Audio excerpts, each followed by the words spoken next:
إن الحمد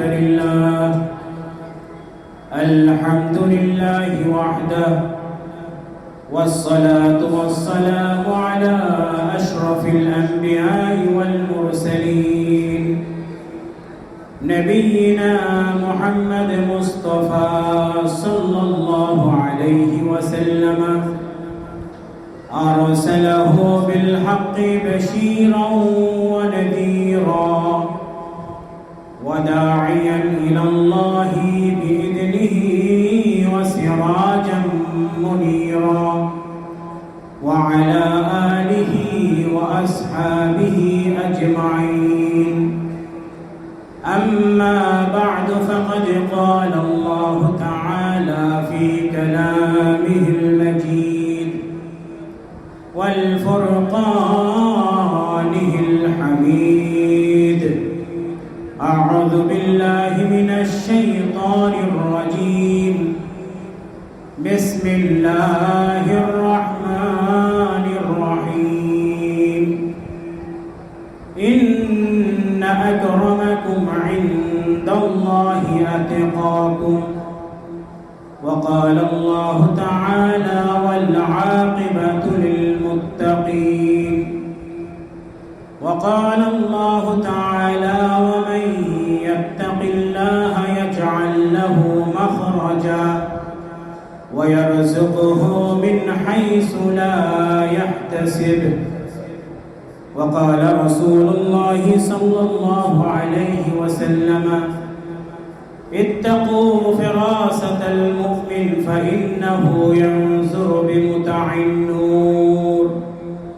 إن الله وملائكته يصلون على النبي يا أيها الذين آمنوا صلوا عليه وسلموا تسليما اللهم صل على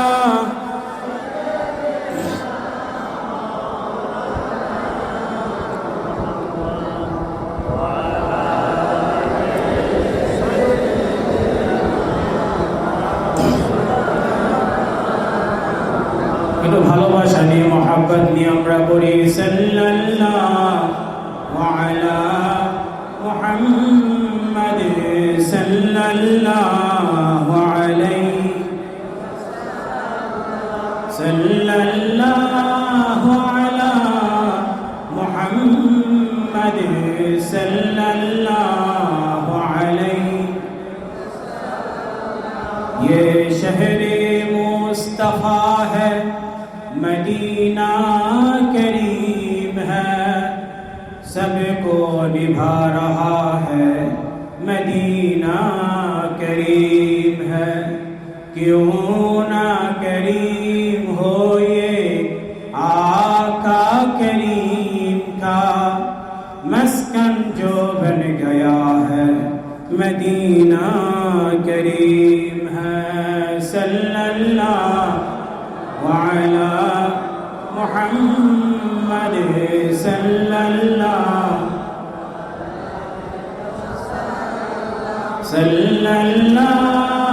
अला मुहम्मद सल्लल्लाहु अलैहि मुहम्मदुन बशरुन लैसा कल बशरी याकूतुन हजरुन लैसा कल हजरी सल्लल्लाहु अला मुहम्मद सल्लल्लाहु अलैहि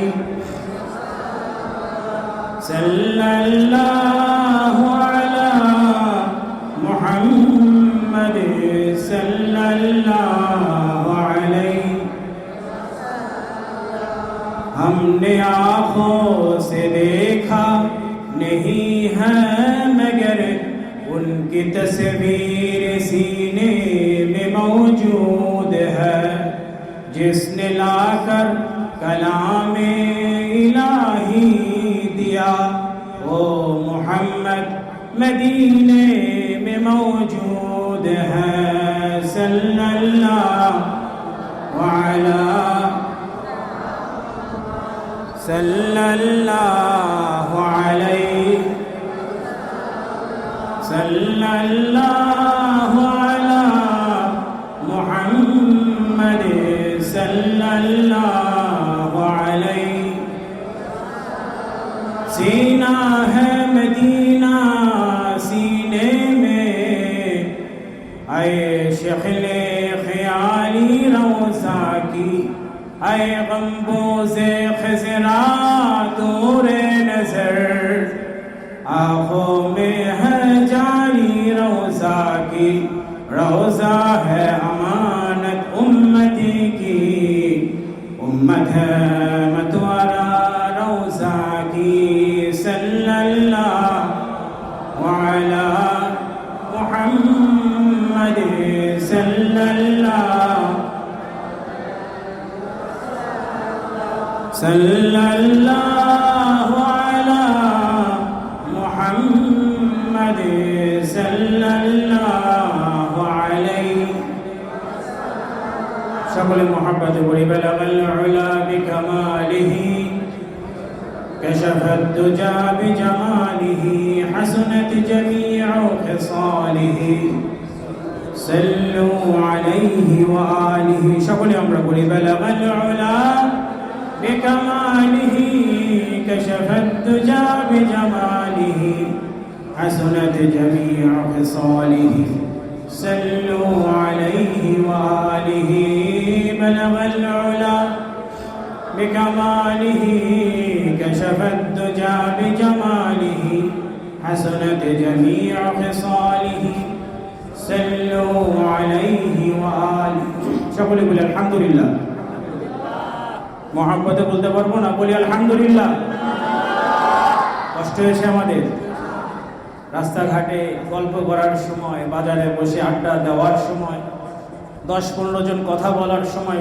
সবাই আমরা বক্তা হয়ে যাই শ্রোতা খুঁজে পাওয়া যায় না সবাই আমরা কথা বলতে পছন্দ করি কিন্তু ইবাদতের ক্ষেত্রে আমরা অনেক পিছিয়ে আছি নবীর প্রতি দরুদ শরীফ পড়লে দাম বাড়ে না কমে নবী আমার খুশি সাহাবা আজমান জিজ্ঞেস করলেন ইয়া নবী আল্লাহ আপনার খুশির কারণ কি আল্লাহ রাসূল সাল্লাল্লাহু আলাইহি ওয়াসাল্লাম বলেন আমার সাহাবীরা তোমরা কি আমার খুশির কথা জানতে চাও এক্ষুনি জিবরাইল খবর দিয়ে গেলেন আল্লাহ তাআলা আমার সাথে দরুদ আদায় করেছে সুবহানাল্লাহ আপনি একবার দরুদ শরীফ আদায় করবেন আল্লাহ 10টি রহমত আপনার নামে আমলে দান করবেন আমার আপনার যা শূন্যতা আছে অভাব আছে দুশ্চিন্তা আছে আল্লাহ সকল অভাবকে মিটিয়ে দিবেন সকল শূন্যতাকে পূরণ করে দিবেন কোনো সন্দেহ আছে আপনাদের কিন্তু দুঃখের বিষয় আমরা দরুদ শরীফ পড়তে চাই না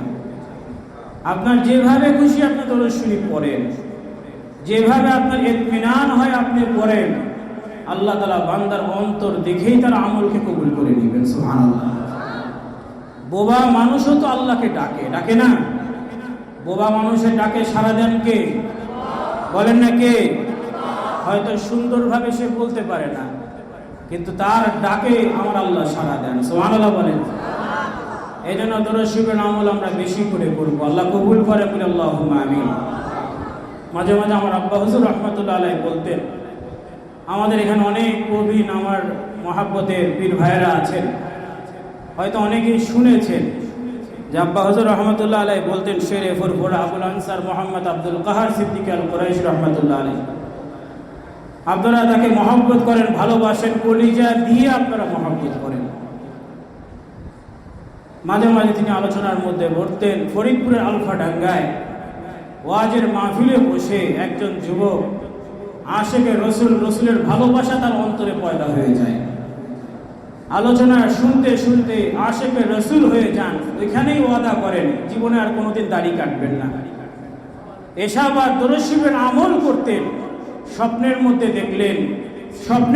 দেখলেন যে আল্লাহর রাসূল সাল্লাল্লাহু আলাইহি ওয়াসাল্লাম তার গালের মধ্যে চুমু দিয়েছেন দাম আছে না নাই অর্জন করে নিতে হয় ঠিক কি না দাম আছে কিন্তু অর্জন করতে হবে আমরা অর্জন করতে পারি না আমরা বাতাসা নিয়ে ব্যস্ত আছি জিলাপি নিয়ে ব্যস্ত আছি কাগজের ফুল নিয়ে ব্যস্ত আছি পাশে গাছের সুগন্ধ আছে, কিন্তু আমরা সে জায়গায় যাচ্ছি না, আমরা কাগজের ফুল নিয়ে ব্যস্ত আছি।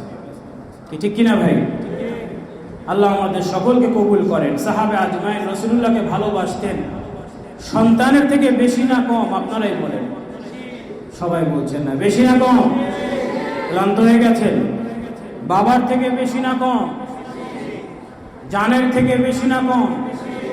জান মাল, সন্তান সন্তানাদি, পরিবার পরিজন, দুনিয়ার সব ভালোবাসা একদিকে, আমার রসুলের ভালোবাসা আর একদিকে। বলেন না সুবহানাল্লাহ। এই ভালোবাসায় বাবার বিপক্ষে তারা তরোয়াল ধরেছেন, সন্তানের বিপক্ষে তারা তরোয়াল ধরেছেন। যে ইসলাম থেকে দূরে সরে গেছে তার বিরুদ্ধে তারা দাঁড়িয়ে গেছেন। কে সে? এটা তারা তাকিয়ে দেখেন। সুবহানাল্লাহ। সাহাবা আজমানের ভালোবাসা ছিল অনন্য ভালোবাসা, কোনো সন্দেহ আছে আপনাদের? প্রিয় ভাইরা, দেখেন যেভাবে আল্লাহ রাসূল সাল্লাল্লাহু আলাইহি ওয়াসাল্লাম বলেছেন, "কুন্না তোমার বাবা মা সন্তান সন্তানাদি জান মাল থেকে বেশি আমাকে ভালো না বাসবে, অতক্ষণ তুমি কি হবে না? পূর্ণাঙ্গ ইমানদার হতে পারবে।" সবাই বলেন, পারবে? তাহলে মোটামুটি দুনিয়ার থেকে আল্লাহ রসুলকে কম ভালোবাসলে তো মনে হয় জান্নাত পাওয়া যাবে। কি মনে করেন আপনারা? নিজের মতের থেকে রসুলুল্লাহর মতকে ছোট করলে তো জান্নাত পাওয়া যাবে। আজকে আমরা দুনিয়ার পাগল হয়ে গেছি। কিভাবে আমরা চলাচল করছি, পুরো পুরো মানুষরাও রাস্তা হারিয়ে ফেলেছে। 40-45 বছর আল্লাহর ওলি ছিলেন, আর শেষের 10-15 বছর এমন পরিবর্তন হয়ে গেছে যে আমাদের মূল রাস্তা থেকে আমরা দূরে সরে গেছি। এমন কঠিন জামানায় আমরা পড়ে গেছি। সকালবেলা ইমান হারা হয়ে, সকালে ইমানওয়ালা হয়, সন্ধ্যার সময় ইমান হারা হয়ে যায়। সন্ধ্যার সময় ইমান আনা হয়, সকালবেলা ইমান হারা হয়ে যায়। আগুনের কুণ্ডলি কয়লা হাতে রাখার থেকে ইমানকে সংরক্ষণ করা কঠিন হবে। আজকের সময় আমরা আজকে সেই অবস্থায় চলে এসেছি। ঠিক কিনা ভাই? কষ্ট হচ্ছে আপনাদের? এই জন্য ভালোবাসা হবে সাইয়্যিদুল আম্বিয়ার প্রতি, ভালোবাসা হবে জানের থেকেও বেশি। রাজি আছেন? বাবার থেকেও বেশি, সন্তানের থেকেও বেশি, জান মালের থেকে বেশি। সাহাবা আজমাইন আল্লাহ রসুলকে ভালোবাসতেন। উহুদের ময়দানে রাসূলুল্লাহ সাল্লাল্লাহু আলাইহি সাল্লাম কে হেফাজত, নিরাপত্তা দিতে গিয়ে সাহাবা আজমাইন আল্লাহ রসুলকে বেষ্টন করে প্রাচীর তৈরি করে তারা দাঁড়িয়ে গেছেন। সীসা ঢালা প্রাচীর তৈরি করেছেন, যে আজকে আমরা হাজারবার জীবন দিতে প্রস্তুত আছি, কিন্তু আমার রসুল সামান্য কষ্ট পাবে এটা আমরা সহ্য করতে পারবো না। হযরত তালহা রাদিয়াল্লাহু আনহু আল্লাহর রসুলের নিরাপত্তার জন্য দাঁড়িয়ে গেছেন। সাইয়্যিদুল আম্বিয়া তার মাথা মোবারক উঁচু করেছেন। শত্রু বাহিনী সর্বশক্তি প্রয়োগ করেছে যে এই সুযোগকে হাতছাড়া করা যাবে না। সর্বশক্তি দিয়ে আল্লাহ রসুলের প্রতি ঝাঁপিয়ে পড়েছে, যে করেই হোক আল্লাহ রসুলকে দুনিয়া থেকে বিদায় করে দিতে হবে। নাউজুবিল্লাহ বলেন। আমার ভাইয়েরা, রাসূলুল্লাহ সাল্লাল্লাহু আলাইহি সাল্লামকে নিরাপত্তা দিতে গিয়ে অসংখ্য সাহাবী শহীদ হয়ে গেছে। একটু ফিল করেন, অনুভব করেন, যেই জায়গায় শূন্য হয়ে গেছে সেই জায়গায় আরেকজন সাহাবী এঁটে দাঁড়িয়ে গেছেন। আল্লাহ রসুল সাল্লাল্লাহু আলাইহি ওয়াসাল্লাম শত্রু বাহিনীর অবস্থান দেখার জন্য তার মাথা মোবারক উঁচু করেছেন। আবু তালহা রাদিয়াল্লাহু আনহু চিৎকার করলেন, ইয়া নবী আল্লাহ, দয়া করে আপনার মাথা মোবারক তুলবেন না, যত আঘাত আসতে দেন, যত শত্রু বাহিনীর তীর আসতে দেন, আমরা আমাদের বুককে উজাড় করে দিয়েছি, হাজারো আঘাত সহ্য করতে প্রস্তুত আছি, কিন্তু আমার রসুল সামান্য কষ্ট পাবে এটা আমরা সহ্য করতে পারবো না। সুবহানাল্লাহ বলবেন না? 50 বছর দরবার আসা যাওয়া করছি আমরা, 30 বছর আসা যাওয়া করছি, দাড়ি রেখেছি, জুব্বা পরেছি, হ্যাঁ, নিজেকে মনে করি অনেক বড় মুসল্লি হয়ে গেছি, তসবিহ টিপি, তরিকতের আমল করি, সব করি, কিন্তু সেই ভালোবাসার 1 ভাগের 1 ভাগ ভালোবাসা কি আমাদের অন্তরে এসেছে? আসেনি। কি অর্জন করতে পেরেছি? বলেন, কি অর্জন করতে পেরেছি আমরা? ওই শূন্য খাতায় শূন্যই রয়ে গেছে। কারণ আপনার কলসি যদি ছিদ্র হয়, হেতে আপনি যত পানি দিবেন ওই পানি থাকবে না। আমাদের ভালোবাসায় ভেজাল হয়ে গেছে, ঢুকে গেছে, যার কারণে অনুসরণ আসছে না। আর ভালোবাসা মজবুত না হলে অনুসরণকে আসে নাকি? কথা বলছেন না। ভালোবাসা যত মজবুত হবে অনুসরণ তত ভালো হবে। আপনার ভালোবাসা দুর্বল হলে অনুসরণ এরকমই হবে। এজন্য প্রিয় ভাইরা, আবু তালহা রাদিয়াল্লাহু আনহু আল্লাহ রসুলের মহব্বতে 70টা তীরের আঘাত তিনি সহ্য করেছেন। একটা নয়, দুটো নয়, তিনি দাঁড়িয়েছিলেন, 70টা তীরের আঘাত সহ্য করেছেন। একটা পর্যায়ে তিনি পড়ে গেছেন, শরীর থেকে রক্ত ঝরছে, তিনি পড়ে গেছেন, জান্নাতের সুগন্ধ পাচ্ছেন। আল্লাহ রসুল বলেন, ওয়াজিবাত, ও তালহা, আল্লাহর জান্নাত তোমার জন্য ওয়াজিব হয়ে গেছে, আল্লাহর জান্নাত তোমার জন্য ওয়াজিব হয়ে গেছে। হযরত তালহা রাদিয়াল্লাহু আনহু রাসূলুল্লাহর ভালোবাসার কারণে জান্নাত ওয়াজিব হয়ে গেছে। তাহলে আমরা যদি আল্লাহর রাসূলকে ভালোবাসতে পারি, আমাদের জন্য রাসূলুল্লাহর ভালোবাসার ওসিলায় আমাদের জান্নাতকে আল্লাহ ওয়াজিব করে দিবেন। সুবহানাল্লাহ। এজন্য প্রিয় ভাইরা, সাহাবা আজমাইনের ভালোবাসা ছিল অনন্য ভালোবাসা। আল্লাহ রসুল সাল্লাল্লাহু আলাইহি ওয়াসাল্লাম থুতু মুবারক ফেলেছেন, এই থুতুও তারা শরীরের মধ্যে মেখে নিয়েছে। সুবহানাল্লাহ বলবেন না? জোরে বলতে পারবেন না সুবহানাল্লাহ? কারণ আমাদের মাঝে পার্থক্য আছে, আমাদের থুতুর মধ্যে ব্যাকটেরিয়া আছে, দুর্গন্ধ আছে, আর আমার রসুলের থুতু মুবারকের মধ্যে মেশকের চেয়ে সুগন্ধ বেশি ছিল। শরীরের যেখানে থুতু মুবারক মেখেছেন সুস্থ হয়ে গেছেন। সাহাবা আজমাইন অপেক্ষা করতেন, আমার রসুল থুতু ফেলেছেন, হাত দিয়ে নিয়ে সেটা শরীরে মাখতেন। সুবহানাল্লাহ বলেন। কারণ দাম আছে, মুহাম্মাদুন বাশারুন লাইসা কাল বাশারি, ইয়াকুতুন হাজারুন লাইসা কাল হাজারি। আমরাও মানুষ, আমার রসুল মানুষ ছিলেন বটে, কিন্তু পার্থক্য কোথায়? আমরা রাস্তাঘাটের পাথর, আর আমার রসুল হলেন ইয়াকুত পাথর। সুবহানাল্লাহ বলবেন না? বলেন না নারে তাকবীর। এই জন্য বলা হয় মক্কা মক্কাতুল মুকাররমা, মদিনা মদিনাতুল মুনাওয়ারা। মক্কাতে গারে হেরা আছে, মদিনাতে গম্বুজে খেজরা আছে, মক্কাতে জমজম আছে, মদিনাতে কাউসার আছে, মক্কাতে রহমানুর রহিম আছেন, মদিনাতে রহমাতাল লিল আলামিন আছে। নারে তাকবীর। একটু ফিল করেন, অনুভব করেন।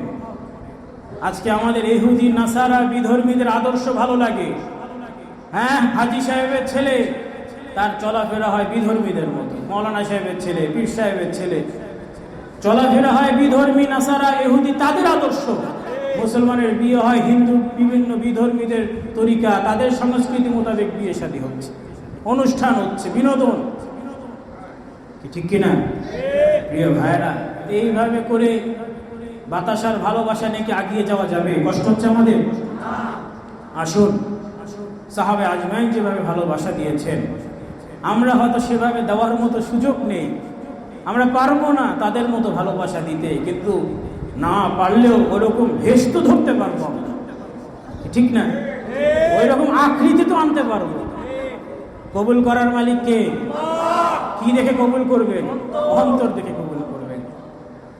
আমরা সেরকম পারবো না, এটা আমরা জানি। সাহাবে আজমাইন রাদিয়াল্লাহু আনহুম ওয়া রাদু আনহু, ভেষ তো আমরা ধরতে পারবো, তার মতো আকৃতি তো আমরা ধরতে পারবো যে হ্যাঁ আমরা ভালোবাসি। কাকে ভালোবাসি? দেখলে বোঝা যাবে যে একজন আশিকে রাসূল যাচ্ছে এখান দিয়ে। ওই যে ওই জায়গার পীর সাহেবের মুরিদ, তাকে দেখলে আমার রসুলের আদর্শের কথা মনে পড়ে যায়। তাকে দেখলে আল্লাহ তাআলার বান্দার কথা মনে পড়ে যায়, আল্লাহর ওলিদের মতো দেখতে লাগে। এটাই তো অর্জন, এটাই তো অর্জন।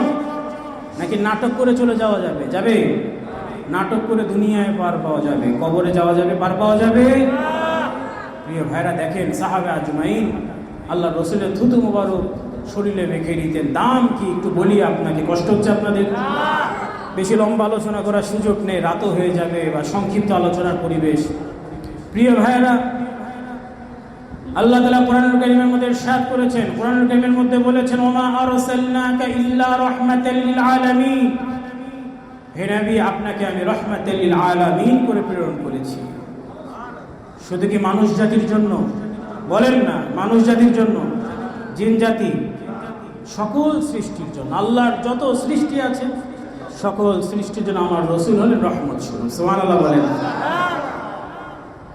এর অনন্য উদাহরণ সাইয়্যিদুল আম্বিয়া খেজুরের বাগানে প্রবেশ করেছেন, চলার পথে খেজুরের বাগানে প্রবেশ করেছেন। এই খেজুরের বাগানে অবাধ্য উট, হ্যাঁ, সবাইকে ধাওয়া করে বেড়াচ্ছে, যাকে পাচ্ছে তাকে কামড় দিচ্ছে। সাইয়্যিদুল আম্বিয়া ওই উটের কাছে গেলেন, উটকে ইশারা করলেন। উট আর এদিক সেদিক না, যে আদবের সাথে আমার রসুলের কদমে সেজদা করে আদবের সাথে উট বসে যায়। তাহলে উটও জানে সাইয়্যিদুল আম্বিয়া আমার সামনে এসেছেন। সকল সৃষ্টি মানুষকে কামড়াতে যাচ্ছে, সেই উট কিভাবে বাধ্য হয়ে গেল? অবাধ্য উট কি করে বাধ্য হয়ে গেল? তাহলে বোঝা যায় আল্লাহর রাসূল উটের লাগাম করিয়ে দিচ্ছেন আর বলছেন, নিশ্চয় অবাধ্য মানুষ আর অবাধ্য জিন ছাড়া সকলেই জানে আমি আল্লাহর রাসূল। সুবহানাল্লাহ বলবেন না? প্রিয় ভাইরা, সাইয়্যিদুল আম্বিয়া রহমত স্বরূপ কিভাবে রাহমাতাল লিল আলামিন। আপনারা জানেন বদরের জিহাদের কিছুদিন পরই খবর ছড়িয়ে গেল মদিনাতে, যে কোনো সময় শত্রু বাহিনী মদিনায় প্রবেশ করবে। রাসূলুল্লাহ সাল্লাল্লাহু আলাইহি ওয়াসাল্লাম জরুরিভাবে নির্দেশ দিলেন সালমান ফারসি রাদিয়াল্লাহু আনহুর পরামর্শক্রমে, যে এভাবে একটা খাল খনন করো যাতে করে শত্রু বাহিনী প্রবেশ করতে না পারে, যেটা আমরা খন্দকের খনন বলি। এই মাটি কাটার সময় সাহাবা আজমাইন বেশ দুর্বল ছিলেন, কারণ হিজরত করে এসেছেন, কিছুদিন আগে জিহাদ করেছেন, খাবার দাবারের ব্যবস্থা নেই, অস্ত্র সরঞ্জাম তেমন কিছু নেই। মোটামুটি সবাই মিলে মাটি কাটছেন, যার যতটুকু আছেন জীবনের সর্বশক্তি দিয়ে আমার রসুলের নির্দেশকে বাস্তবায়ন করতে হবে। সুবহানাল্লাহ বলবেন না? ক্ষুধার্ত অবস্থায় কোনো সাহাবী পড়ে যাচ্ছেন, খাবার তো নেই, হুঁশ হারিয়ে ফেলছেন, বেহুশ হয়ে যাচ্ছেন, হুঁশ ফিরে পাচ্ছেন, আবার মাটি কাটছেন, আবার হুঁশ হারিয়ে যাচ্ছেন, আবার পড়ে যাচ্ছেন। এইভাবে করে সবাই যার যার মতো মাটি কাটছেন। একজন সাহাবী আগিয়ে আসলেন, ইয়া নবী আল্লাহ, ইয়া রাসূলুল্লাহ, আমরা আর সহ্য করতে পারছি না, তাকিয়ে দেখেন পেটের মধ্যে পাথর বেঁধে রেখে দিয়েছি। সাইয়্যিদুল আম্বিয়া বলেন, ও সাহাবী, তুমি তো একটা পাথর বেঁধেছো, আর আমার দিকে তাকিয়ে দেখো আমি দুটো পাথর পেটের মধ্যে বেঁধে রেখে দিয়েছি। কুল কায়নাতের বাদশা তিনিও খাবার খাননি কয়েকদিন, পেটের মধ্যে দুটো পাথর বাঁধা। আনসার সাহাবী সহ্য করতে পারলেন না, ছুটে গেলেন বাড়িতে, পরিবারকে বললেন কি রান্না করা হয়েছে, রান্নার কি কোনো ব্যবস্থা আছে? পরিবার বললেন, এ দেখো ছোট্ট একটা বকরির বাচ্চা, আর কিছু গমের রুটি ছাড়া আমার ঘরে আর কিছু নেই। বললে এই কটা গমের রুটি করা যাবে, আর কিছু ছোট্ট একটা বকরির বাচ্চা আছে। বলা হলো, যেটা তোমার ব্যবস্থা আছে বলো, করো, যত দ্রুত পারো তৈরি করো, আমি আমার রসুলকে তাশরীফ আনার দাওয়াত দিয়ে যাই, আমার রসুল যদি দয়া করে তাশরীফ আনেন। সাহাবী চলে গেলেন, আল্লাহর রসুলের দরবারে গিয়ে কানে কানে বলেন, ইয়া নবী আল্লাহ, একটু দয়া করে আমার বাড়িতে তাশরীফ আনেন। সাইয়্যিদুল আম্বিয়ার কানে কানে বলার কারণ কি? কারণ খাবারের সংখ্যা খুবই নগণ্য, ঠিক কিনা? খুবই সামান্য, আর সকল সাহাবা আজমাইন তো না খেয়ে আছে। রাসূলুল্লাহ সাল্লাল্লাহু আলাইহি ওয়াসাল্লাম অসাধারণ একটা সিদ্ধান্ত নিলেন। সাইয়্যিদুল আম্বিয়া অসাধারণ একটা সিদ্ধান্ত নিলেন। তিনি সবাইকে বলেন, ও আমার সাহাবীরা, চলো, তোমাদের অমুক ভাই তোমাদের সবাইকে দাওয়াত দিয়েছে। জোরে সুবহানাল্লাহ বলতে পারলেন না? বলেন না, ঘুমিয়ে বলেন না সুবহানাল্লাহ।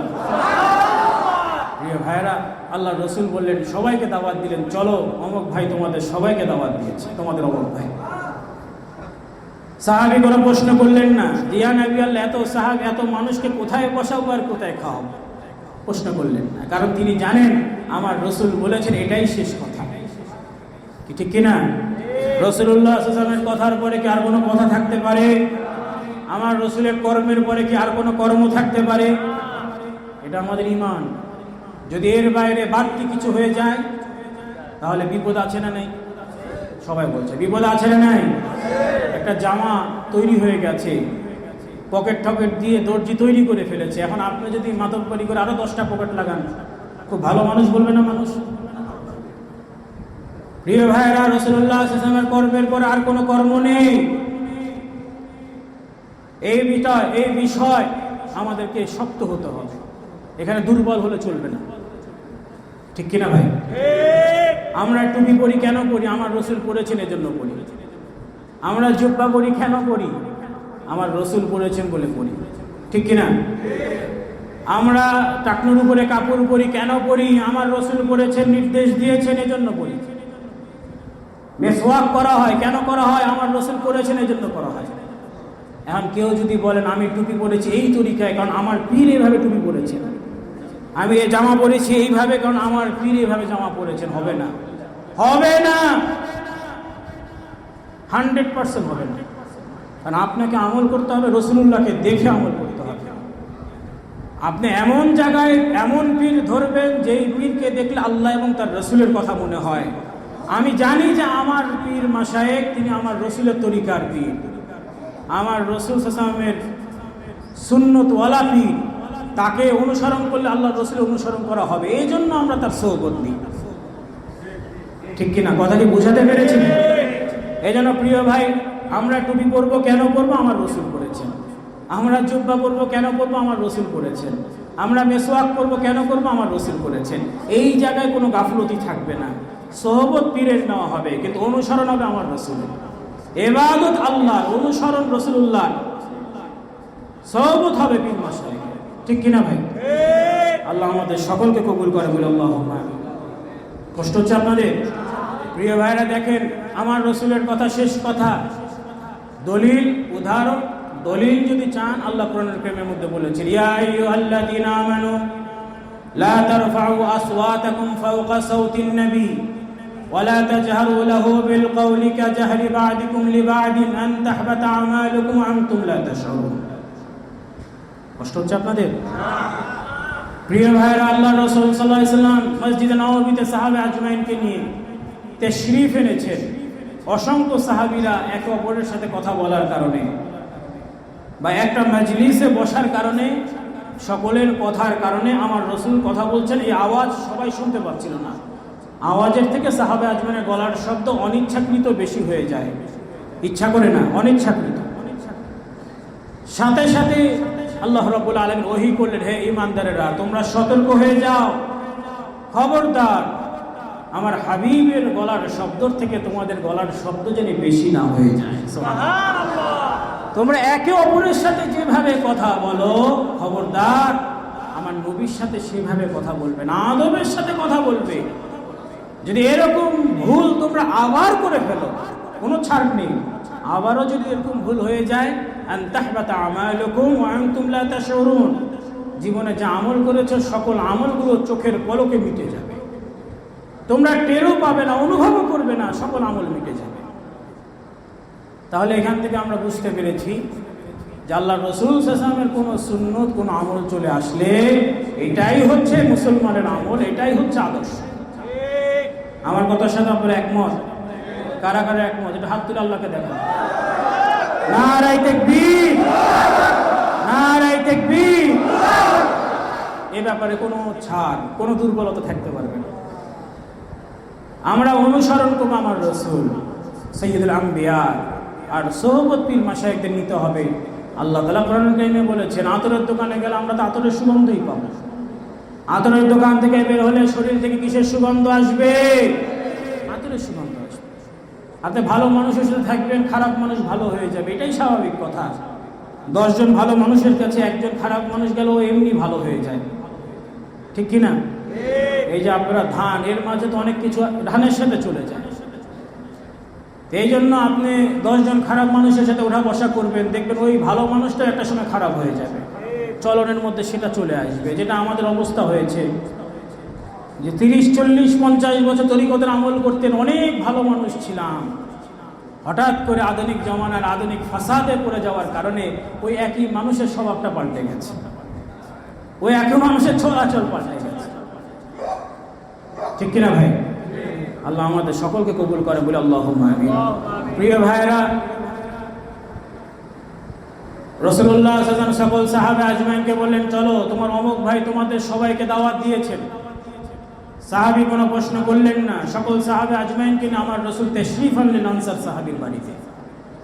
জিজ্ঞেস করলেন, কি রান্না করা হয়েছে? ইয়া নবী আল্লাহ, এই সামান্য কিছু রান্না করা হয়েছে, আগিয়ে দেওয়া হলো।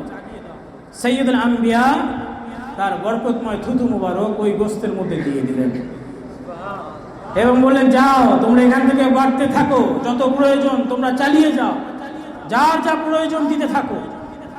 দেখা গেল যার যতটুকু প্রয়োজন ছিল, ক্ষুধা ছিল, সকলেই তৃপ্তি সহকারে প্রত্যেকের প্রয়োজন মিটালেন। এরপরেও দেখা গেল ওই হাড়ির গোশতগুলো আগের মতোই রয়ে গেছে। নারায়ে তাকবীর, তাহলে প্রিয় ভাইরা, আমার রসুল সাইয়্যিদুল আম্বিয়া থুতু মুবারকের মধ্যেও বরকত আছে, রহমত আছে, ঠিক কিনা? এই জন্য সাহাবে আজমাইন ভালোবাসতেন আমার রসুলকে এমনভাবে যে আল্লাহ রসুল ঘাম ঝরলেও সেই ঘামও তারা শিশির মধ্যে রেখে দিতেন, নিজের আতর হিসেবে ব্যবহার করতেন, সন্তানদেরকে মাখিয়ে দিতেন। নবীর ঘাম সন্তানদেরকে মাখিয়ে দিতেন আতর হিসাবে। আর আমরা আছি ইহুদি নাসারা, বিধর্মী। রাস্তা দিয়ে হেঁটে গেলে বোঝা যায় না যে মুসলমানের সন্তান হেঁটে যাচ্ছে, না সুন্নতে ছিটে ফোটাও খুঁজে পাওয়া যায় না। প্রিয় ভাইরা, পরিবর্তন দরকার আছে না নাই? আল্লাহ কবুল করেন। দেখেন, আমরা তো যাই আমাদের ঘরে ইসলাম থাকুক, এটাকে আমরা চাই না? আমি চলে গেলাম, যদি এই ঘরের মধ্যে নবীর সুন্নত রেখে যেতে পারেন, নবীর মহাব্বত ভালোবাসা সন্তানের মধ্যে ঢুকিয়ে দিতে পারেন, সন্তান আপনার নাতির মধ্যে ঢুকিয়ে দিবে, নাতির অন্তরে নবীর ভালোবাসা তৈরি করে দিবেন, নাতি তার পুতির অন্তরে নবীর ভালোবাসা তৈরি করে দিবেন। ওই ঘর থেকে বাবা চলে যাবে, সন্তান চলে যাবে, সন্তান চলে যাবে, নাতি চলে যাবে, পুতি চলে যাবে, জেনারেশন বাই জেনারেশন চলে যাবে, কিন্তু ওই ঘরে নবীর সুন্নত রয়ে যাবে। এটাকে বলা হয় অর্জন করা, মেহনত করা। কোনো কিছু অর্জন ছাড়া, মেহনত ছাড়া কোনো কিছু অর্জন করা যায় না। প্রতিটা জিনিসকে আপনার অর্জন করে নিতে হবে, আদায় করে নিতে হবে। পাওনাদার থেকে আদায় করে নেন না? কি কথা বলছে না? পাওনাদার থেকে আমরা আদায় করে নিই না? হ্যাঁ, ব্যবসার কাজে একবার না হলে দেখো শতবার, হাজারবার চেষ্টা করা। কি কষ্ট হচ্ছে আপনাদের?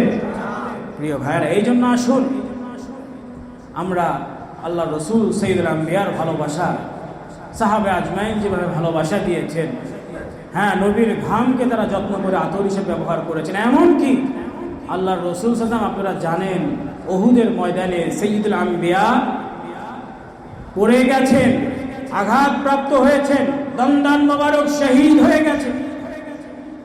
উহুদ পাহাড় দ্বিখণ্ড হয়ে আমার রসুলের নিরাপত্তার ব্যবস্থা করে দেয় সাইয়্যিদুল আম্বিয়া রাহমাতুল লিল আলামিন। আমার আপনার রসুলের নিরাপত্তার জন্য উহুদ পাহাড় দ্বিখণ্ড হয়ে ব্যবস্থা করে দেয়। রাসূলুল্লাহ সাল্লাল্লাহু আলাইহি ওয়াসাল্লাম হুঁশ হারা অবস্থায় ছিলেন, একজন সাহাবী পাগলপাড়া হয়ে গেলেন, আমার রসুলের হুঁশ হারিয়ে ফেলেছেন, কি করবেন? রক্ত ঝরছে, খুন ঝরছে, কি করবেন? পাগলপাড়া হয়ে জিহ্বা দিয়ে চেটে আমার রসুলের রক্তগুলো তিনি খেয়ে ফেললেন, খুনগুলো তিনি খেয়ে ফেললেন। আল্লাহ রসুল সাল্লাল্লাহু আলাইহি ওয়াসাল্লাম হুঁশ ফিরে আসলো, জিজ্ঞেস করলেন, আমার সাহাবী, আমার খুন আমার রক্ত কি হলো? ইয়া নবী আল্লাহ, ইয়া রাসূলুল্লাহ, আপনার খুন আপনার রক্ত আমি খেয়ে ফেলেছি। আল্লাহ রাসূল সাল্লাল্লাহু আলাইহি ওয়াসাল্লাম বলেন, আমার সাহাবী, তুমি আমার খুন আমার রক্ত খেয়ে ফেলেছো, শোনো, আমার খুন আমার রক্ত কখনো জাহান্নামের আগুনে যাবে না, আর তুমিও কখনো জাহান্নামের আগুনে জ্বলবে না। তাহলে প্রিয় ভাইরা, আমার রসুলের খুন সাহাবে আজমাইন জিহ্বা দিয়ে চেটে খেয়েছেন। আমাদের মাঝে কি আমার রসুলের সুন্নতগুলো নেই? সেটাকে জড়িয়ে নিবেন। বলতে পারবো কাল কিয়ামতের ময়দানে, আল্লাহ, আমার রসুলের দাড়ি মোবারক আমি রেখেছিলাম, হয়তো এই উসিলে আল্লাহ তাআলা দয়া করে আমাদেরকে জান্নাত দান করবেন। ইয়া নবী আল্লাহ, আমি আপনার কোনো কিছু, কোনো সুন্নত ভালোভাবে আদায় করতে পারিনি, চেষ্টা করেছিলাম, দয়া করে আল্লাহ রসুল সাহেব আপনাকে সাফায়াত করে জান্নাতের মালিক বানিয়ে দেবেন। এই জন্য প্রিয় ভাইরা, আসুন আল্লাহ রসুলের সুন্নতগুলোকে জড়িয়ে নেব। সাহাবে আজমাইন রসুল্লাহর খুন জিহ্বা দিয়ে চেটে খেয়েছেন। আমরা হয়তো আমার রসুলকে সরাসরি পাইনি, কিন্তু আল্লাহ রসুলের প্রতিটা সুন্নত আমাদের পর্যন্ত এসেছে, আসেনি? দাড়ি, জুব্বা, টুপি, এগুলির দাম আছে না নাই? অবশ্যই আছে। কিন্তু খালি এগুলি পরে যদি, হ্যাঁ, দাড়ি রেখেছি, জুব্বা পরেছি, মিথ্যা ছাড়লাম না, তাহলে আপনার নবীর সুন্নতকে অপদস্থ করলেন। এদিকে দেখলে মনে হচ্ছে নবীর সুন্নতি পোশাক সব ঠিক আছে, কিন্তু লেনদেন ভালো না, গীবত গিল্লা ছাড়া কথা বলে না, মিথ্যা কথা বলে, কথা বললে মানুষের অন্তর ভেঙে যায়, তাহলে আপনার কর্ম দ্বারা আপনি নবীর সুন্নতকে লাঞ্ছিত করেছেন, ঠিক কিনা? কারণ আপনাকে দেখলে আপনি সেজেছেন নবীর সুরতে, আমার নবীর আদর্শে আপনি সেজেছেন, কিন্তু দেখা যাচ্ছে চলন বচনে মানুষের হৃদয় ভেঙে যাচ্ছে। এই জন্য প্রিয় ভাইরা, যখন নবীর সুন্নতি পোশাক ধারণ করব, এটার আমানত রক্ষা করতে হবে। দাড়ি রেখেছি, ওদিকে বিড়ি ছাড়া ওনার চলছে না। জুব্বা পরা মানুষ বিশ্বাস করে পয়সা দিয়েছে, পয়সা লেনদেনে ভালো না, তার হক সে মেরে নিয়ে নিয়েছে। সন্তানের হক দেয় না, কি বলে ভাতিজার হক দিচ্ছে না। বড় হাজি সাহেব মানুষ, কাজ করছে পাজি সাহেবের মতো, ঠিক কিনা ভাই? আল্লাহ আমাদের সকলকে কবুল করেন, নবীর সুন্নতি তরিকায় কবুল করেন, বলেন আল্লাহুম্মা আমিন। প্রিয় ভাইরা, দেখেন সাইয়্যিদুল আম্বিয়া সুন্নতগুলো পালন করা, যেমন আমার নবী সাইয়্যিদুল আম্বিয়ার অন্তরে আল্লাহ রাসূল সাল্লাল্লাহু আলাইহি ওয়াসাল্লাম কখনো কারো প্রতি বিদ্বেষ রাখেননি। এটা আমাদের জন্য দরকার আছে না নাই?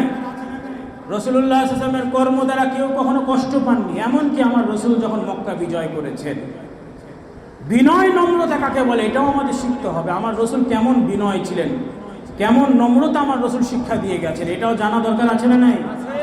ওয়া ইবাদুর রহমান আল্লাযীনা ইয়ামশুনা আলাল আরদি হাওনান ওয়া ইযা খাতাবাহুমুল জাহিলুনা ক্বালু সালামা। নবীর সুন্নত, আপনার জন্ম থেকে মৃত্যু পর্যন্ত এমন কোনো কর্ম নাই যে কর্মের মধ্যে আপনি নবীর সুন্নতি তরিকা পাবেন না। সব আছে, একটু যাচাই করে নিতে হবে, একটু বুঝে বুঝে নিতে হবে। আমরা তো এমন না যে যেমন অনেক ধর্মে আছে ব্রাহ্মণ সব বুঝবে। হ্যাঁ, ব্রাহ্মণ ছাড়া যারা অন্য মানুষ আছেন, অন্য সাধারণ মানুষ, তাদের বুঝার ব্যাপার নেই, ওইগুলি সব ওনারা গুছিয়ে নেবেন। ইসলাম কি এরকম নেই যে পীর মাশায়েখরা খালি গুছিয়ে নেবেন, মৌলানা সাহেব মুফতি সাহেব যারা আছেন তারা ঠিকঠাক করবেন, আমরা সাধারণ মানুষ আমাদের মতো আমরা চলবো, কি বলেন? ওদিকে হিসাব করার সময় ঠিকই ক্যালকুলেটর দিয়ে দেখে নিচ্ছে ব্যাংক ব্যালেন্স কত আছে, ঠকছি না জিতছি, হ্যাঁ আমি সব দিক গুছিয়ে রাখতে পারলাম কিনা, সব ঠিক আছে। কিন্তু ইসলাম বোঝার ব্যাপারে আমি কিছু বুঝি না, আমি সাধারণ মানুষ, কি বলেন? প্রিয় ভাইরা, একটু বোঝা দরকার আছে, নাহলে এমন ঠকা ঠকবেন যে আর জেতার কোনো সুযোগ নেই। দুনিয়ায় ঠকলে পার পাওয়া যায়, কিন্তু দুনিয়ায় যদি আপনি ইসলাম থেকে দূরে সরে ঠকে যান, দুনিয়াও যাবে আখিরাতও যাবে। আল্লাহ আমাদের সকলকে কবুল করেন। প্রিয় ভাইরা, এই জন্য আসুন, সাইয়্যিদুল আম্বিয়া শিক্ষা দিয়েছেন বিনয় নম্রতার শিক্ষা। যেভাবে আল্লাহ তাআলা বলেছেন, রহমানের বান্দা তো তারাই যারা নম্রতার সাথে বিনয়ের সাথে চলাচল করে। এর অনন্য উদাহরণ হলেন সাইয়্যিদুল আম্বিয়া, বলেন না সুবহানাল্লাহ। রাসূলুল্লাহ সাল্লাল্লাহু আলাইহি ওয়াসাল্লাম মক্কা থেকে হিজরত করেছেন, সঙ্গী ছিলেন সাইয়্যিদনা আবু বকর সিদ্দিক রাদিয়াল্লাহু আনহু। হিজরত করেছেন, আবার যখন মক্কা বিজয় করলেন, মক্কায় প্রবেশ করেছেন। মক্কায় যখন তিনি এসেছেন তখন আর একা আসেননি, 10,000 সাহাবীর শক্তিশালী বহর নিয়ে তিনি মক্কায় প্রবেশ করেছেন। মক্কার কাফের মুশরিকরা যারা ছিল তারা দিশেহারা হয়ে গেছে, আজকে কি হবে? আমরা তো রাসূলুল্লাহকে অনেক কষ্ট দিয়েছি, আল্লাহর রাসূলের সেজদারত অবস্থায় সাইয়্যিদুল আম্বিয়ার পিঠের মধ্যে উটের নাড়িভুড়ি চাপিয়ে দিয়েছি, হযরত বেলালের মতো সাহাবে আজমাইনকে হাতে পায়ে পেরেক মারা হয়েছে, শরীরের গোস্ত চামড়াকে আলাদা করে দেওয়া হয়েছে। হ্যাঁ, আলে ইমরানকে পুরো পরিবারকে ক্ষত বিক্ষত করে হত্যা করা হয়েছে, শহীদ করা হয়েছে। অসংখ্য জুলুম অত্যাচার তারা করেছে। তারা মনে করেছিল সাইয়্যিদুল আম্বিয়া প্রতিশোধ নেবে, কিন্তু আল্লাহর রাসূল মক্কায় প্রবেশ করলেন এত শক্তিশালী বহর নিয়ে, 10,000 সাহাবীর বহর নিয়ে মক্কায় প্রবেশ করলেন সাইয়্যিদুল আম্বিয়া। লক্ষ্য করে দেখলেন একজন বৃদ্ধ মহিলা পেরেশান হয়ে ছোটাছুটি করে বেড়ায়। সাইয়্যিদুল আম্বিয়া আগিয়ে গিয়ে বললেন, বুড়ি মা, তোমার পেরেশানির কারণ কি? বুড়ি মহিলা বলছে, তুমি কি শোনোনি আজকে মক্কায় মুহাম্মদ প্রবেশ করেছে, যাকে পাবে তার গর্দান কেটে দিবে। বলে, পেরেশানি কিসের? বলে, এই যে বোঝা টানার শক্তি আমার নেই, মক্কায় যাকেই বলছে কেউ আমার কথা শুনছে না। রাসূলুল্লাহ সাল্লাল্লাহু আলাইহি ওয়াসাল্লাম বলেন, চলো আমি তোমাকে সহযোগিতা করি। সুবহানাল্লাহ বলবেন না? আজকে আমরা এখান থেকে শিক্ষা নিতে পারি যে সাইয়্যিদুল আম্বিয়া মুশরিকের বোঝা টেনে দিচ্ছেন, একজন বুড়ি মহিলার বোঝা টেনে দেওয়ার সহযোগিতা করছেন, আর আমি আপনি নিজের আপন ভাইয়ের সাহায্য সহযোগিতা করছি না, আত্মীয় স্বজনের সাথে বিদ্বেষ পোষণ করছি, হিংসা করছি, প্রতিবেশীর হক আদায় করছি না। মুসলমান একই কাতারে নামাজ পড়ছি, কিন্তু মাসের পর মাস মুখ দেখা কি বন্ধ। আছে না নাই? সবাই বলেন না, আছে না নাই? এই জন্য প্রিয় ভাইয়েরা, দেখেন আমাদেরকে শিক্ষা আছে, নম্রতা বিনয় অনন্য উদাহরণ আমাদের রাসূল সাইয়্যিদুল আম্বিয়া। মুমিনের অন্তর হবে বিনয় এবং নম্রতা, ঠিক কিনা? হিংসা বিদ্বেষ করে আপনি আগাতে পারবেন না, তাহাজ্জুদ পড়েও আগাতে পারবেন না, তাসবিহ টিপেও আগাতে পারবেন না। অন্তর পরিষ্কার, ভালো মানুষ না হলে ভালো মুসলমান হওয়া যাবে না, এটা মনে রাখতে হবে। বলেন, ভালো মানুষ না হলে ভালো মুসলমান হওয়া যাবে না। ভালো মুসলমান হলে ভালো মানুষ হতে পারবে, ভালো মানুষ হলে ভালো মুসলমান হতে পারবে ইনশাআল্লাহ। আল্লাহ আমাদের সকলকে কবুল করে বলে আল্লাহুম্মা আমিন। প্রিয় ভাইরা, সাইয়্যিদুল আম্বিয়া বৃদ্ধা মহিলার বোঝা টেনে ফিরে আসছেন। বুড়ি মহিলা বলছেন, যাচ্ছ কোথায়, পারিশ্রমিক নিবে না? সাইয়্যিদুল আম্বিয়া বললেন, না, আমার কোনো পারিশ্রমিক দরকার নেই। বলে, হ্যাঁ, মক্কে আবার এমন মানুষ আছে বোঝা টেনে দেয়, পারিশ্রমিক নেয় না, অন্তত নামটা বলে যাও। সাইয়্যিদুল আম্বিয়া বলে, তুমি যার ভয়ে পালিয়ে আসলে, আমি সেই মুহাম্মদুর রাসূলুল্লাহ। তুমি যার ভয়ে পালিয়ে আসলে, আমি সেই মুহাম্মদুর রাসূলুল্লাহ। বৃদ্ধা মহিলা চোখের পানি ছেড়ে দিয়ে বলছিলেন, আহা, আপনি এত উত্তম চরিত্রের মানুষ, আবু জেহেলরা কতই না ভুল বুঝিয়েছে, এক্ষুনি কালেমা পড়ি আমাকে মুসলমান করেন। বৃদ্ধা মহিলা বললেন, আশহাদু আল্লা ইলাহা ইল্লাল্লাহ ওয়া আশহাদু আন্না মুহাম্মাদান আবদুহু ওয়া রাসূলুহু সাল্লাল্লাহু আলাইহি ওয়াসাল্লাম। প্রিয় ভাইরা, এই জন্য আসুন আমাদেরকে বিনয় নম্রতা থেকে শুরু করে আমরা কিভাবে কথা বলবো, কিভাবে উঠবো বসবো, নবীর সিরাত, নবীর জীবন থেকে আমরা সব শিক্ষাগুলো নিতে পারি ইনশাআল্লাহ। রাজি আছি ইনশাআল্লাহ? বলেন, আমাদের আদর্শ হলেন মুহাম্মদুর রাসূলুল্লাহ। আমাদের আদর্শ কোনো নাপাক মানুষ নয়, আমাদের আদর্শ কোনো সাধারণ মানুষ নয়, আমাদের আদর্শ হলেন অসাধারণ মানুষ, ঠিক কিনা? কোনো সাধারণ মানুষ আমাদের আদর্শ না। হ্যাঁ, কোটটাই পরা মানুষ আমাদের আদর্শ নয়, নেতা সাহেব আমাদের আদর্শ নয়, আমেরিকার প্রেসিডেন্ট আমাদের আদর্শ নয়, ইহুদি নাসারা তারা আমাদের আদর্শ নয়। আমাদের আদর্শ হলেন মুহাম্মদুর রাসূলুল্লাহ। যেভাবে আল্লাহ কোরআনুল কারীমের মধ্যে বলেছেন, ওয়ামা আতাকুমুর রাসূলু ফাখাযু ওয়ামা নাহাকুম আনহু ফান্তাহু। আমার রাসূল তোমাকে যেটা দিবে তুমি সেটা আঁকড়ে ধরবে, আর তিনি যেটা বারণ করবেন তার থেকে তুমি নিজেকে বাঁচিয়ে রাখবে। ওয়ামা ইয়ানতিকু আনিল হাওয়া ইন হুয়া ইল্লা ওয়াহয়ু ইউহা। আমার রাসূল নিজের থেকে কিছু বলেন না, আল্লাহ তাআলা যেটা ওহী করেছেন তিনি সেটাই তোমাদের মাঝে পৌঁছে দেন। সুবহানাল্লাহ। আল্লাহ তাআলা কোরআনুল কারীমের মধ্যে ইরশাদ করলেন, قل إن كنتم تحبون الله فاتبعوني يحببكم الله ويغفر لكم ذنوبكم والله غفور رحيم। আয় নবী, আয় রাসূল, আপনি বলে দেন, ইন কুনতুম তুহিব্বুনাল্লাহ, যারা আল্লাহকে ভালোবাসবে, আল্লাহকে ভালোবাসতে চায়, ফাত্তাবিউনি, তারা যেন আমার অনুসরণ করে, ইউহিব্বুকুমুল্লাহ, আল্লাহ তাআলাও তাদেরকে ভালোবাসবেন এবং তাদের জীবনের সকল গুনাহগুলোকে আল্লাহ মাফ করে দিবে। তাহলে আল্লাহ তাআলা বলে দিলেন যে নবীর ভালোবাসা, নবীর অনুসরণ আপনার পিছনের গুনাহকে আল্লাহ মাফ করে দিবেন। তাহলে এটা একটা বড় অর্জন। যেদিন থেকে আপনি আশিকের রাসূল হয়ে যাবেন, যেদিন থেকে নবীর তরিকায় চলা শুরু করবেন, আল্লাহ তাআলা আপনাকে সুসংবাদ দিলেন, আপনার পিছনের সকল গুনাহকে আল্লাহ মাফ করে দিয়েছেন। সেটা 20 বছর, 30 বছর, 40 বছর, 50 বছর, 60 বছর, যত অপরাধ আল্লাহ সব পরিষ্কার করে দিবেন। সুবহানাল্লাহ বলবেন। তাহলে নবীর ভালোবাসা মজবুত হলে হযরত আল্লাহর মতো জান্নাত ওয়াজিব হয়ে যায়। আর নবীর অনুসরণ যথার্থভাবে শুরু করলে আল্লাহ আপনার পিছনের গুনাহগুলোকে মাফ করে দেন। আল্লাহ আমাদের সকলকে কবুল করে বলে আল্লাহুম্মা আমিন। আসুন প্রিয় ভাইরা, আমি কথা দীর্ঘায়িত করছি না, কষ্ট হচ্ছে আপনাদের। নবীর প্রতিটা বিষয়, সাইয়্যিদুল আম্বিয়ার সুন্নতি তরিকার প্রতিটা বিষয় আমাদের গুরুত্ব দিতে হবে। আল্লাহ আমাদের সকলকে কবুল করে বলে আল্লাহুম্মা আমিন। রাসূলুল্লাহ সাল্লাল্লাহু আলাইহি ওয়াসাল্লাম কিভাবে কথা বলতেন, কিভাবে চলাচল করতেন, সেটাও শিক্ষা আছে। আম্মা জান আয়েশা রাদিয়াল্লাহু আনহার জীবন থেকে শিক্ষা নেন। রাসূলুল্লাহ সাল্লাল্লাহু আলাইহি ওয়াসাল্লাম বাড়িতে প্রবেশ করলেন, আম্মা জান আয়েশার ঘরে প্রবেশ করে বলেন, হে আয়েশা, আজকে আমি বড় খুশি, বড় আনন্দিত, তুমি আমার কাছে যেটা বলবে, যেটা চাবে, আমি সেটাই আমি তোমাকে দান করব। তোমার যেটা বলার বলো তুমি। আম্মা জান আয়েশা রাদিয়াল্লাহু আনহা ছোট মানুষ, তিনি বলেন, ইয়া নবী আল্লাহ, একটু সময় দেন, পরামর্শ করতে চাই। আল্লাহ রাসূল পরামর্শ করার অনুমতি দিলেন। আম্মা জান আয়েশা রাদিয়াল্লাহু আনহা সাইয়্যিদনা আবু বকর সিদ্দিক রাদিয়াল্লাহু আনহুর কাছে যেয়ে বললেন, আব্বা জান, রাসূলুল্লাহ বলেছেন তার কাছে যেটা চাবো, যেটা বলবো তিনি আমাকে সেটাই দিবেন, আমি কি চেতে পারি? যেটা চাবো সেটাই দিবেন। আমি দুনিয়ার যদি কোনো কিছু চাই বেয়াদবি হয়ে যাবে। কি চেতে পারি একটু পরামর্শ দেন। সাইয়্যিদুল আম্বিয়া বলেছেন যা চাবো সেটাই দেবো। সাইয়্যিদনা আবু বকর সিদ্দিক বলেন তুমি যাও আল্লাহ রাসূল সাল্লাল্লাহু আলাইহি ওয়াসাল্লামের কাছে যেয়ে বলো, ইয়া নবী আল্লাহ, আপনি যখন মেরাজে গিয়েছিলেন, এই মেরাজে আপনার সাথে আল্লাহর কি সম্পর্ক হয়েছে এমন একটি বিষয় আমাদেরকে বলেন যেটা আগে কোনোদিন আপনি আমাদেরকে জানাননি। দুনিয়ার কোনো কিছু ছেলে বেয়াদবি হয়ে যেতে পারে, কারণ আমার রসুলের বাড়িতে 7 দিন 10 দিন চুলোর আগুন জ্বলতো না ভাই।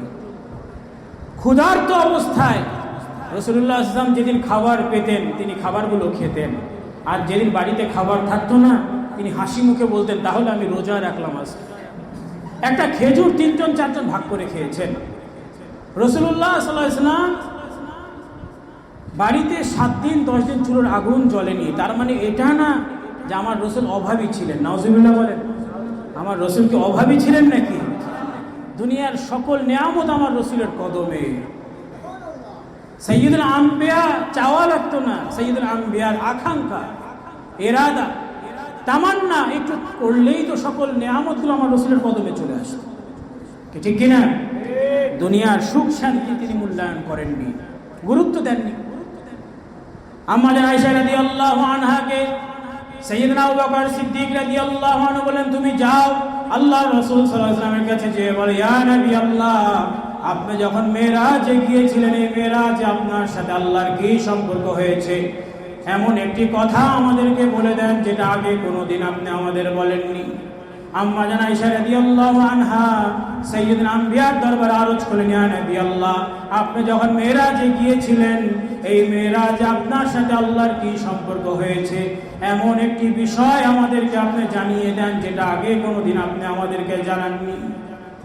সাইয়্যিদুল আম্বিয়া বললেন, নিশ্চয়ই আমার আবু বকর ছাড়া এরকম কথা কেউ বলবে, আমার আবু বকর ছাড়া এরকম কথা কেউ বলতে পারে না। তুমি যাও আবু বকরকে সুসংবাদ দাও। আল্লাহ তাআলা সুসংবাদ দিয়েছেন যাদের কথার মাধ্যমে, যাদের চালচলনে, যাদের ওঠা বসায় আর একজনের অন্তর জোড়া লেগে যায়, আল্লাহ তাআলা তাদের জন্য জান্নাতে সুসংবাদ দান করেছেন। তাহলে আপনার কথা আপনার জান্নাত, আপনার চলন বচন আপনার জান্নাত, আপনার ওঠা বসা লেনদেন মুআমালা মানুষের সাথে সুসম্পর্ক এটা আপনার জান্নাত। আপনি মনে করছেন আমি তাসবিহ টিপে জান্নাতে চলে যাব, তাহাজ্জুদ পড়ে জান্নাতে চলে যাব, এগুলি করতে হবে। একজন মুসলমানের কর্ম যত বেশি আল্লাহকে খুশি করা যায় আমরা চেষ্টা করব, কিন্তু এর মানে এটা না যে আপনি মানুষের অন্তর ভেঙে দিবেন, বিনয় নম্রতা থাকবে না। ইসলাম পালন করে আপনাকে আগে ভালো মানুষ হয়ে ভালো মুসলমান আপনাকে হতে হবে। আল্লাহ আমাদের সকলকে ভালো মানুষ হিসেবে কবুল করে নেন, ভালো মুসলমান হিসেবে কবুল করে নেন, বলেন আল্লাহুম্মা আমিন। আল্লাহ আমাদের সকলের জীবনকে পরিবর্তন করে দেন। মুসলমানি নিসাব, মুসলমানি তরিকায় একজন মুসলমান যেভাবে চলে জান্নাত পেতে পারে, যেভাবে চলে আল্লাহর দিদার পেতে পারে, যেভাবে চলে নবীর শাফায়াত পেতে পারে, যেভাবে চলে আল্লাহর ওলি হতে পারে, আল্লাহ আমাদের সকলকে সেইভাবে কবুল করে নেন, বলেন আল্লাহুম্মা আমিন। মুসলমানি নিসাব, প্রিয় ভাইরা, একটু কথা মনে পড়ে গেছে, বলবো কষ্ট হচ্ছে আপনাদের? প্রিয় ভাইরা, আমিরুল মুমিনিন সাইয়্যিদনা ওমর রাদিয়াল্লাহু আনহুর জীবনকালের কথা। আমিরুল মুমিনিন ওমর রাদিয়াল্লাহু আনহুর জামানায় দুজন আপন সহোদর, আপন ভাই একজন মানুষকে টেনে হিচড়ে নিয়ে আসছেন, একেবারে আমিরুল মুমিনের দরবারে অভিযোগ নিয়ে আসলেন, হে আমিরুল মুমিনিন বিচার করে দেন, এই যে আসামি ধরে নিয়ে আসলাম, এই লোক আমাদের বাবাকে হত্যা করেছে, এর শাস্তি কি হবে? অপরাধ কি ছোট না বড় ভাই? বাবাকে হত্যা করেছে, বিচার করে দেন।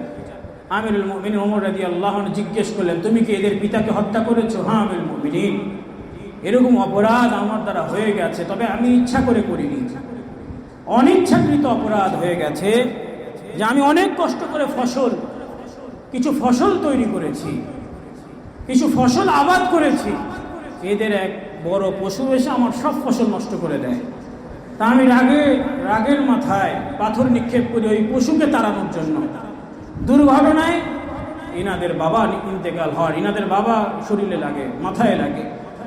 হে আমিরুল মুমিনিন, এটা ইচ্ছা করে করা হয়নি, অপরাধ, অনিচ্ছাকৃত অপরাধ। আমিরুল মুমিনিন বললেন, তোমরা তো তাকে ক্ষমা করে দিতে পারো, সে তো ইচ্ছা করে করেনি। তোমরা তো চাইলে তাকে ক্ষমা করে দিতে পারো। বলে না আমিরুল মুমিনিন, আমরা এই হত্যার বিচার চাই, একে আমি ক্ষমা করব না, আমরা ক্ষমা করব না, বিচার করে দেন। এখন কতলের বদলে কতল, হত্যার বদলে হত্যা, কিসাস কায়েম করা হবে। ওমর রাদিয়াল্লাহু আনহু বললেন, তোমার শেষ ইচ্ছা বলো আমাকে। ওই সাহাবী বললেন, হে আমিরুল মুমিনিন, আমার শেষ ইচ্ছা হলো যে আমার কাছে কিছু এতিমের আমানত রাখা আছে, আমি চাই এই এতিমের আমানতগুলো আমি তাদেরকে বুঝিয়ে দিতে চাই। এতিমের আমানতের বোঝা নিয়ে আমি আল্লাহর দরবারে দাঁড়াতে চাই না, আমাকে এতটুকু সময় দিতে হবে, এটা আমার শেষ ইচ্ছা। আমিরুল মুমিনিন ওমর রাদিয়াল্লাহু আনহু বলেন, আমি তোমাকে এইভাবে একা ছাড়তে পারবো না, তোমার দায়িত্ব যদি কেউ গ্রহণ করে তবে আমি তোমাকে ছাড়তে পারবো, এছাড়া কিভাবে আমি তোমাকে একা ছাড়বো? এত বড় দায়িত্ব কে গ্রহণ করবে? এত বড় দায়িত্ব গ্রহণ করার মানুষ নেই। পিছন থেকে একজন বৃদ্ধা সাহাবী হাত তুলে বললেন, হে আমিরুল মুমিনিন, এই লোকটার সকল দায়িত্ব আমি গ্রহণ করলাম, এই লোকটাকে আপনি যেতে দেন। এখন সাহাবী চলে গেলেন। প্রথম দিন আসার কোনো খবর নেই, দ্বিতীয় দিন আসার কোনো খবর নেই, তৃতীয় দিন একেবারে সূর্য ডুবে যাচ্ছে, শেষ সময় লোকটা আমিরুল মুমিনিনের দরবারে আবার হাজির হয়ে গেছে। আর আমিরুল মুমিনিন বলছেন, তুমি পালিয়ে যেতে পারতে, কেন ফিরে আসলে? তোমার পিছনে কোনো গোয়েন্দা লাগিয়ে দিই নাই, কোনো লোক পাঠিয়ে নি, তুমি তো চলে যেতে পারতে। বলে, আমিরুল মুমিনিন, আমি আমার রাসূল সাইয়্যিদুল আম্বিয়ার সাহাবী, আমি আল্লাহর রাসূলের সাহাবী, আমি মৃত্যুকে তাওয়াক্কা করি না, ভয় করি না। আমার কাছে কিছু আমানত রাখা ছিল, এতিমের আমানত, সেই এতিমের আমানতগুলো তাদেরকে বুঝিয়ে দিয়ে আসছি। আমি চাই না পরবর্তীতে কেউ বলুক যে একজন মুসলমান ওয়াদা করেছিল, সে ওয়াদার খেলাফ করেছে। আমি ওয়াদা করেছিলাম আমি ফিরে আসবো, আমি ফিরে আসছি, আপনি যেটা বিচার করবেন আমি সেটাই মাথা পেতে দেবো। বলেন না সুবহানাল্লাহ। এখন এই অবস্থা দেখে ওই দুই সহোদর বললেন,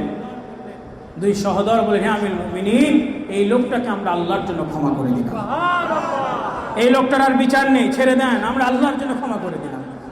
সুবহানাল্লাহ বলেন। প্রিয় ভাই, যদি কোনো মানুষ যদি অপর মানুষকে ক্ষমা করে দেন, তাকে ক্ষমা করেন কে? সবাইকে বলতে হবে কে? আল্লাহ তাকে ক্ষমা করে দেন। দেখেন, একজন সাধারণ সাহাবীর আমল, আল্লাহর রাসূল বললেন, সাইয়্যিদুল আম্বিয়া 3 দিন সুসংবাদ দিলেন, এই লোকটা জান্নাতি সাহাবী। 3 দিন বললেন রাসূলুল্লাহ সাল্লাল্লাহু আলাইহি ওয়াসাল্লাম, সাহাবীরা পেরেশান হয়ে গেলেন, এই লোকের কি আমল আমাকে জানতে হবে, আমাকেও জান্নাতি হতে হবে। বাড়িতে মেহমান হয়ে গেলেন। কিছুদিন থাকার পরে বললেন, ভাই তুমি যে আমলগুলো করো সবই তো আমি জানি, আমার তো এই আমলগুলো সবই আছে, কিন্তু আমার রাসূল কেন জান্নাতি তোমাকে বললো এটা আমি বুঝে উঠলাম না, বা এই নির্দিষ্ট আমলটা বুঝতে পারলাম না।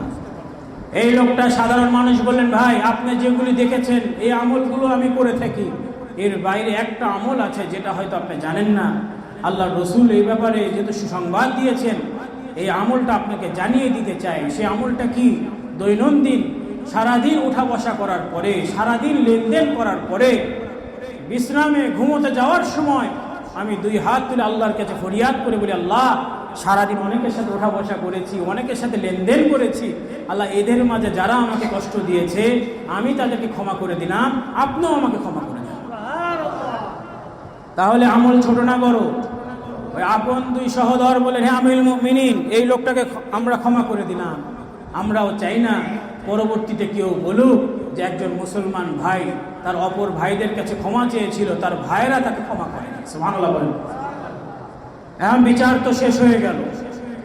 আমিরুল মুমিনিন ওই বৃদ্ধ সাহাবীর দিকে ইশারা করে বললেন, আপনি এত বড় দায়িত্ব কেন গ্রহণ করলেন? এই লোকটাকে চিনেন না, জানেন না? এই লোকটা যদি পালিয়ে যেত আপনার গর্দান কেটে দিতাম, আমি বাধ্য হতাম, যেহেতু আপনি দায়িত্ব নিয়েছেন। এত বড় দায়িত্ব কেন গ্রহণ করলেন? বৃদ্ধ সাহাবী বলেন, হে আমিরুল মুমিনিন, আল্লাহর রাসূল সাল্লাল্লাহু আলাইহি ওয়াসাল্লাম বলেছেন, তোমার কোনো ভাই যদি তোমার পাশে দাঁড়ায়, তোমার কোনো ভাই যদি তোমার সাহায্য সহযোগিতা পায়, যতটুকু পারো তুমি তাকে সাহায্য সহযোগিতা করো। আমি দেখলাম এই বেচারা অনেক বিপদে পড়ে গেছে, দায়িত্ব গ্রহণ করার কেউ নাই, এই জন্য সকলের পক্ষে আমি দায়িত্ব গ্রহণ করলাম, যাতে পরবর্তীতে কেউ না বলে যে একজন মুসলমান সাহায্য চেয়েছিল, তাকে সহযোগিতা করার কেউ ছিল না। প্রিয় ভাইরা, মানুষের উপকার করা, মানুষের সহযোগিতা করা, মানুষের সাহায্য করা এটা ছোট বিষয় না। এটা 10 টাকা দিয়ে হতে পারে, 100 টাকা দিয়ে হতে পারে, 1 লাখ টাকা দিয়েও হতে পারে।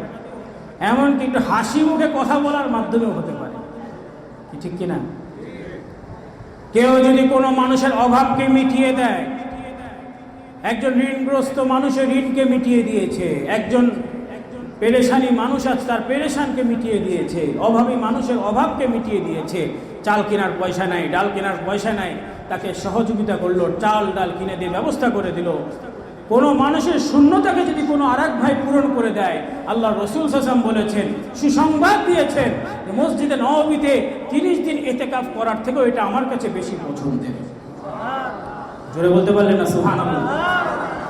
তাহলে এই মানুষকে সাহায্য সহযোগিতা করার দাম আছে। তাহলে মুসলমানি নেশাব, মুসলমানের জীবন যখন কেমন হবে, একটা ছোট্ট পরিধি আপনাকে বোঝালাম যে ওয়াদার খেলাফ করা যাবে না।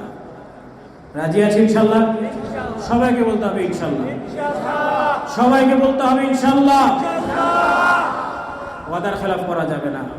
হ্যাঁ, মানুষকে ক্ষমা করা শিখতে হবে, মানুষকে ক্ষমা করা, মানুষকে ক্ষমা করতে হবে। ওয়াদার খেলাফ করা যাবে না, আমানতের খেয়ানত করা যাবে না। মানুষকে ক্ষমা করতে হবে এবং অপর ভাইয়ের প্রয়োজনে তার পাশে দাঁড়াতে হবে। এই 4টা বিষয় আপনাদেরকে দাওয়াত দিয়ে গেলাম। রাজি আছি ইনশাল্লাহ? আল্লাহ আমাদের সকলকে কবুল করে, বলে আল্লাহুম্মা আমিন। প্রিয় ভাইরা, আসুন আজকে থেকে আমরা চেষ্টা করব দরুদ শরীফের আমলটা বেশি করে করার, নবীর সুন্নতকে জিন্দা করা, নবীর সুন্নতি তরিকায় জীবনযাপন করা, চলন বচনের মাঝে বিনয় নম্রতা রাখা। আজকে আমাদের একটা বড় ভয়াবহ বিষয়, যেটা আল্লাহ রসুল সাল্লাল্লাহু বলেছেন, আল্লাহ রসুল সাল্লাল্লাহু যেটা শক্তভাবে নির্দেশ করে গেছেন, শিরকে খাফি, গোপন শিরক। এটা আজকে আমাদের সমাজে বেশি না কম? এটা এমনভাবে বেড়ে গেছে যেভাবে আল্লাহ রসুল সাল্লাল্লাহু বলেছেন, তোমরা ছোট শিরিক থেকে বেঁচে চলো। সাহাবে আজমান জিজ্ঞেস করলেন, ছোট শিরিক কি? বলে রিয়া, লোক দেখানো করা, লোক দেখানো ইবাদত করা। এটা আমাদের সমাজে আছে না নেই? হ্যাঁ, আছে না নেই? প্রিয় ভাইরা, আল্লাহ রসুল সাল্লাল্লাহু বলেছেন যে এই উম্মতের মাঝে এমনভাবে গোপন শিরিক প্রবেশ করবে, যেভাবে কালো পাথরের মধ্যে কালো পিঁপড়া হেঁটে যায়, যেমন গোপনে দেখা যায় না, তো এরকম ভাবে প্রবেশ করবে। আজকে দেখেন, আল্লাহ রসুল সাল্লাল্লাহু আলাইহি ওয়াসাল্লাম বলেছেন, সাইয়্যিদুল আম্বিয়া বলেছেন, রাসূলুল্লাহ সাল্লাল্লাহু আলাইহি ওয়াসাল্লাম বলেছেন যে আপনার কেউ যদি নামাজে দাঁড়িয়েছে, নামাজে দাঁড়ানোর পরে সে যদি এই জন্য সুন্দর করে নামাজ পড়ে যে তাকে লোকজন দেখছে, এজন্য যদি সে সুন্দর করে নামাজ পড়ে, তাহলে সে শিরকের মধ্যে ঢুকে গেল। একইভাবে আমার দান করা, যে আমি 10 টাকা জায়গায় 20 টাকা দিলাম, পাশে একজন 50 টাকা দিয়েছে, এখন আমি যদি 5 টাকা দিই খারাপ দেখাবে। এখন আমি তার সাথে একটু নিজের অবস্থান বোঝানোর জন্য আল্লাহকে বাদ দিয়ে আল্লাহ রব্বুল আলামিনের জন্য যে ইবাদত, সেটা যদি তাকে দেখানো হয়ে যায়, তাহলে এটার মধ্যে আপনি গোপন শিরকে ঢুকে গেলেন। কারণ দান হবে কার জন্য? কথা বলছে, দান হবে কার জন্য? রোজা কার জন্য হবে? সিয়াম পালন করা, ইবাদত, নামাজ, সর্বকিছু। কুল ইন্না সালাতি ওয়া নুসুকি ওয়া মাহইয়ায়া ওয়া মামাতি লিল্লাহি রাব্বিল আলামিন লা শারীকা লাহু। তাই জন্য প্রিয় ভাইরা, এটা বড় কঠিন একটা গুরুত্বপূর্ণ বিষয়। আল্লাহ আমাদের সকলকে এই শিরকে খাফি, গোপন শিরক থেকে হেফাজত করেন। যে আমার পোশাক আশাক, চলন বচন, কোনো একটা ইবাদত, যেটা ইবাদত, এটা যদি মানুষের জন্য, একটা হচ্ছে মানুষের জন্য করা, আর একটা দেখানো, মানুষকে দেখানোর জন্য করা। এইগুলি আজকে দেখবেন আমাদের প্রতিটা জায়গায় বিষয় ঢুকে গেছে। এই কঠিন বিষয় যে আমি আলোচনা করছি, আলোচনার মাঝে যদি এমন হয়ে যায়, ইবাদতের মাঝে যদি এমন হয়, মানুষ আমাকে বাহবা দিবে, মানুষ আমাকে বলবে সেই আলোচনা করেছে, মানুষ আমাকে বলবে বড় আলোচক, বড় বক্তা, বিপদ হয়ে যাবে ভাই, বিপদ হয়ে যাবে। হাজি সাহেব হজ করে এসছে, জায়গায় জায়গায় খেজুর দিচ্ছে আর সালাম দিচ্ছে, পোস্টারিংয়ে হাজি নেই কেন, আন্দোলন লাগিয়ে দিয়েছে, অমকের হাজি নাম দেওয়া হলো না কেন, হজের মধ্যে হাজি সাহেবের কেন হাজি দেওয়া হলো না, দানবীর কেন বলা হলো না, জনসেবা জনসেবক কেন বলা হলো না তাকে। প্রিয় ভাইয়েরা, খুব সতর্ক। এই কথাটা আমি মাঝখানে কেন বললাম, এই বিষয়ে অনেক লম্বা কথা আছে, আমি এই জন্যই কথাটা বললাম যে আজকে সমাজে এই বিষয়গুলো একটু ভেবে দেখবো আমরা, যে আমাদের মাঝে এগুলি ঢুকে যাচ্ছে না, যে আমি অমুক সাহেব, আমি তমুক সাহেব, আমি শাইখুল হাদিস, আমি মৌলানা সাহেব, আমি মুফতি সাহেব, আমি পীর সাহেব, আমি অমুক জায়গার মুরিদ, আমি মুবাল্লিগ সাহেব, আমি অমুক সাহেব, আমার দাম তার থেকে বেশি। এরকম বিষয়গুলো, বা আমার তাকে দেখাতে হবে এই জিনিসগুলো যদি না আসে, বিনয় নম্রতা, নত হয়ে আল্লাহর জন্য দুনিয়া আমরা জীবন যাপন করবো ইনশাআল্লাহ। রাজি আছেন? এই ফুল ফুটলে সুগন্ধ আসে, ফুল ফুটলে কি সুগন্ধ আসে না? আপনার যদি কলবে ফুল ফুটে যায়, মানুষ এমনি সুগন্ধ পাবে। আপনাকে সাজতে হবে না, আপনাকে বুঝাতে হবে না যে আমি 4 তরিকার কামেল হয়ে গেছি, পাগড়ি পরে হাজি সাহেব এই মোটা সোটা পোশাক পরে সাজতে হবে না। আপনি ছিঁড়ে জামা পরলেও আপনার অন্তরে যদি গোলাপ ফুল ফুটে যায়, মানুষ এমনি সুগন্ধ পাবে। এই জন্য প্রিয় ভাই, আজকে আপনাদেরকে হাতে ধরে পায়ে ধরে বলে যাই, একটু সুন্দর করে শুরু করেন, কারণ আপনার পরে আপনার পরের জেনারেশন আছে। আমি আপনি যদি ভেজাল হয়ে যাই, পরের জেনারেশন আরো ভেজাল হয়ে যাবে, তারপরে আরো, এরপরে দেখা যাবে ওই ঘরে আর ইসলাম বলে কিছু নেই, রেশমের আওয়াজ, ওই আলু কি তরকারি যে পেহলি থি, ওইরকমই হয়ে যাবে। আব্বা হুজুর রহমতুল্লাহ আলোচনার মাঝে মাঝে মাঝে বলতেন যে অস্ট্রেলিয়াতে, হ্যাঁ, বিশাল বড় গুরুস্থান, জিজ্ঞেস করা হলে এখানে কারা শুয়ে আছে, এখন তাদেরই ছেলেপেলেরা নাতিপুতিরা বলছে এখানে আমাদের বাপদাদারা শুয়ে আছে, এরা মুসলমান ছিল কিন্তু আমরা মুসলমান না। এই জন্য সতর্ক হবেন, এটা একটা বড় একটা মেসেজ যে আপনার বড় দায়িত্ব হলো ইয়া আইয়ুহাল্লাযিনা আমানু কু আনফুসাকুম ওয়া আহলিকুম নার, নিজেরাও বাঁচো জাহান্নামের আগুন থেকে, নিজেরাও বাঁচো, পরিবার পরিজনকে বাঁচাও। ওদিকে আমি তসবিহ টিপছি সুবহানাল্লাহ আলহামদুলিল্লাহ, আর ওদিকে সন্তানরা রাত 3টার সময় গোল গোল বলে চিল্লাচ্ছে। কি বলেন? হ্যাঁ, বিশাল বড় স্কিল ডোনেশন, মসজিদে দেওয়ার সময় পকেট থেকে টাকা বের হয় না, 20 টাকা ছিঁড়া একটা দিচ্ছে, ওদিকে চাঁদা অমক 10,000 অমক 5,000, বিশাল স্কিল লাগিয়ে হোমা হোম খেলা চলছে। হাজি সাহেব বলছে কি খবর, বলে তুমি যেমন বুঝছো এই একটা আমাদের অবস্থা হয়ে গেছে। ঠিক কিনা ভাই? সবাই খোঁজ খবর রাখছে কি অবস্থা। এই জন্য আমি তসবিহ টিপবো, আমার ছেলে বলবে গোল গোল, এটা জানি না হয়। আল্লাহ আমাদের সকলকে দ্বীনের উপর কায়েম রাখেন, বলেন আল্লাহুম্মা আমিন।